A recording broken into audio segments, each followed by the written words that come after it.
to support the platform just in case anything like this happens again, you can do it by way of PayPal, Patreon, Cash App, and also by the Anchor.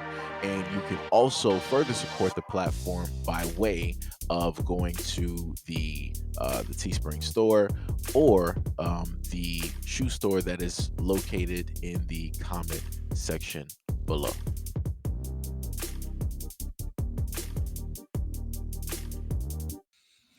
Let me say this real quick. I saw this and I'm like, what is going on here? So, right.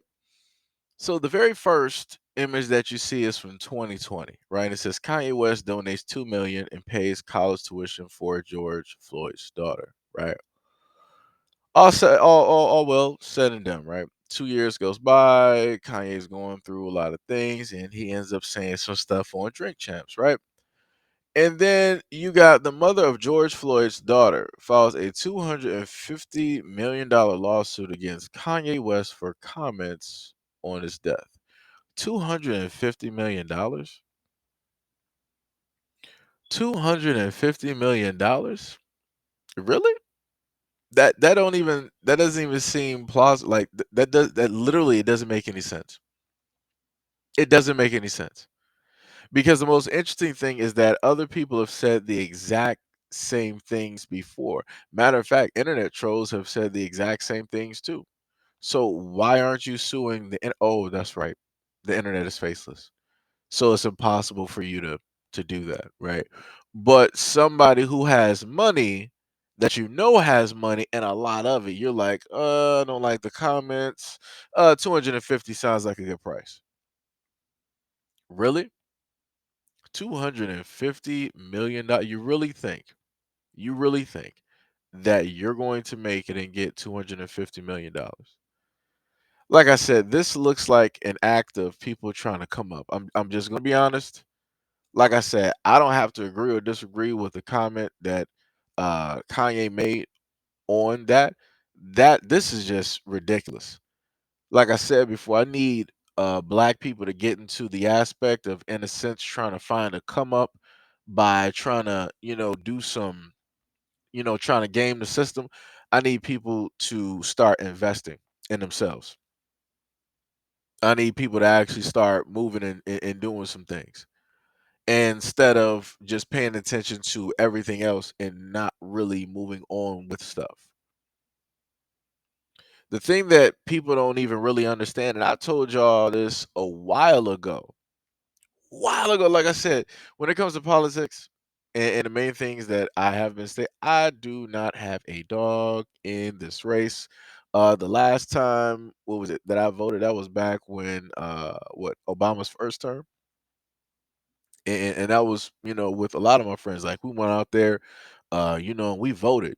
We were ecstatic. We were happy about that, right? Because that was something that we, in a sense, were never going to get a chance to see, or we didn't even think it was possible. So we wanted to do our part to make sure that it would be possible, right? And we did that. Now, I've said my piece about all of that as well, both terms for Obama and a variety of things like that. Just like I've spoken directly on Joe Biden, spoken directly on Trump, and so on and so on and so on. The main thing that I've stated to people is that cancel culture has moved from a mission to just get rid of people who are, in a sense, really just out there, to just getting rid of people that people just disagree with. Just think about that. Think about that for a minute. Just think if people had the power to get rid of a classmate that they didn't like and everybody just really banded together to get this person removed from this class and he would have to go to another class. That's cancel culture. That's what that looks like. Think about people doing that in the workplace. And now you're looking at it directly front and center on social media. You are now watching, right? Something that has been enabled and turned into something completely different. And this is the reason why, in a sense, they didn't want people having the internet. because the whole thing about the internet is about control. You're clearly able to see that. A multitude of people within a short amount of time have been canceled, or they have been banned, or they've been shadow banned, whatever you want to, basically put it. And simply for stating their opinion, and an opinion that people disagree with. And like I said, everybody has a right to disagree. The problem is that a lot of people don't know how to have conversations. So they'll disagree with somebody and then they'll say that the person should be canceled. When normally we would have conversations, we would have a round table, we would have debates. And this is the main thing that I want people to pay attention to here. Think about all of these podcasts that you have, right? And look how it is that they conduct everything that they do. The podcast is pretty much everyday stuff that people talk about with their friends. But now instead of talking about it with their friends, they're talking about it with their friends in front of everybody else. So conversations that would be left on a block, that would be left on a porch, on a stoop, on a corner, at a restaurant or a gathering or in a home, in an apartment, wherever the conversation would happen. The conversation is not left there anymore. It's now out to the masses. This is the new Coliseum. This is the way that they're going to have people distracted so that they don't pay attention to the things that's going on, that's happening, and to specifically what people are actually saying. Like I said, this is why cancel culture is able to roam, because you have too many people that aren't trying to think critical. You have a lot of people that are just there.